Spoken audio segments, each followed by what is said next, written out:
আসসালামু আলাইকুম ওয়া রাহমাতুল্লাহি তাআলা বারাকাতুহু।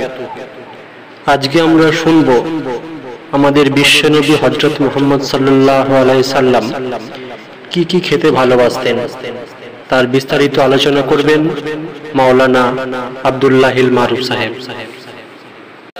নবী দুটো সবজি খেতে ভালোবাসতেন, দুটো সবজি। একটা সবজির নাম হলো লাউ বা কদু। কি বললাম? লাউ বা কদু, এটা আপনারা জানেন। আর একটা সবজি কি? কচি শসা। কি বললাম? কচি শসা। আচ্ছা, নবী মুহাম্মদ সাল্লাল্লাহু আলাইহি ওয়াসাল্লাম কচি শসা কেন খেতেন? গবেষণা শুরু হয়ে গেল। মুসলমানরা গবেষণা করলো না। কে গবেষণা করছে শুনে নিন। কানাডার টরন্টো ইউনিভার্সিটি অ্যানাটমি বিভাগের প্রফেসর, বিখ্যাত পণ্ডিত বৈজ্ঞানিক, লোকটার নাম হলো উইলিয়ামস হার্ভে। উনি একজন খ্রিস্টান। উনি বলছেন, এই মুহাম্মদ সাল্লাল্লাহু আলাইহি সাল্লাম কচি শসা কেন খেত? গবেষণা করতে দেখি। গবেষণা করে বলছে, কচি শসা খেলে কি, আপনারাও খাবেন, কচি শসা খেলে কি হয়? শসা ব্রেন ঠিক রাখে, সুগার ঠিক রাখে, প্রেসার ঠিক রাখে, হার্ট ঠিক রাখে, কিডনিতে পানির পরিমাণটা ঠিক মতো দেয়, শরীরে পানির পরিমাণটা আদায় করে দেয়, পেট পরিষ্কার রাখে। শসা নিজে হজম হতে পারুক আর না পারুক, অপরকে হজম করে মাল বের করে দেয়।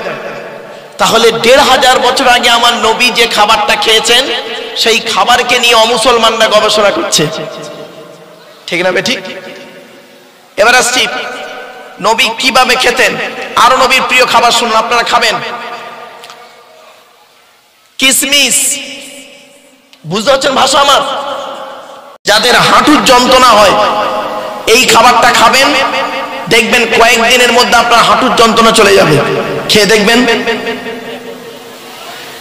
কিসমিস, কাজু, আখরোট, পেস্তা বাদাম আর কাঠবাদাম, কালো জিরা, মধু মিক্স করে খাবেন, মিশিয়ে খাবেন। দেখবেন এক সপ্তাহ খেয়ে দেখুন, আপনারা লাভ পাবেন। চলো আরেকটা এগিয়ে যাচ্ছি। নবীর প্রিয় খাবার কি ছিল? শসা, আপেল, আনারস কুচো কুচো করে টক দইয়ের সঙ্গে মিক্স করে খেতেন নবীজি, গাজর দিয়ে। একে বলে রায়তা। এই খাবারটা খুব প্রোটিন জাতীয় খাবার। এটা খেলে শরীরটা ভালো থাকে। নবী যে খাবারগুলো খেয়েছেন, প্রোটিন খাবার খেতেন। আর নবী কতটা পরিমাণ খেতেন এবার শুনে নিন। খাবার নিয়ম কি? নবীজি বলেছেন, খাবার আগে হাত ধোবে, খাবার আগে দোয়া বলবে, খাবার আগে দস্তরখানা বিছাবে, খাবার আগে লবণ বা পানি গালে দেবে। নবী আমার 3 আঙুলে খাবার তুলতেন, 5 আঙুলে গালে দিতেন, ভালো করে চিবিয়ে হজম করে বের করতেন। এরপরে নবীজি খেতে খেতে যখন পানির পিপাসা পেত, নবীজি ঢক ঢক ঢক ঢক করে পানি পান করতেন না, 3 ঢোকে পানি পান করতেন। ক্লিয়ার? তারপরে নবীজি খাওয়ার শেষে আঙুলটাকে ভালো করে চেটে খেতেন।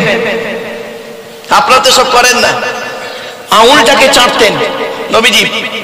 ওই কানাডার টরন্টো ইউনিভার্সিটি অ্যানাটমি বিভাগের প্রফেসর, বিখ্যাত পণ্ডিত বৈজ্ঞানিক উইলিয়ামস হার্ভে, উনি বলছেন যে মুহাম্মদ সাল্লাল্লাহু আলাইহি ওয়াসাল্লাম, উনি তো খ্রিস্টান, মুহাম্মদ সাল্লাল্লাহু আলাইহি ওয়াসাল্লাম কেন আঙুল চাটতে বলল?